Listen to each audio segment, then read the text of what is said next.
जय श्री कृष्ण दोस्तों। माघ मास की कथा अध्याय 12। एक अनोखी कथा। एक गांव में एक किसान रहता था जो हर वर्ष माघ मास में खेती छोड़कर केवल ईश्वर को दोष देता रहता था।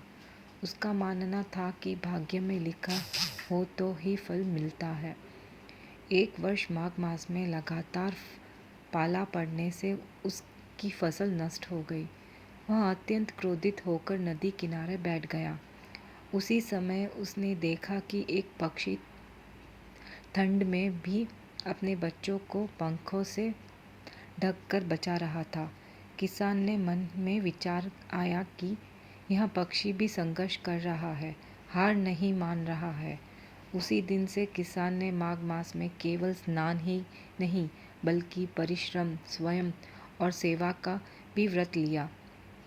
वह प्रतिदिन प्रातःकाल नदी स्नान कर खेतों में दुगने उत्सव से काम करने लगा। कुछ ही समय में उसकी भूमि फिर से हरी भरी हो गई। कथा का संदेश। माघ मास केवल पूजा का नहीं बल्कि धैर्य, कर्म और आत्मचिंतन का मास है। जब भक्ति के साथ कर्म जुड़ जाता है तब जीवन स्वयं फल देने लगता है।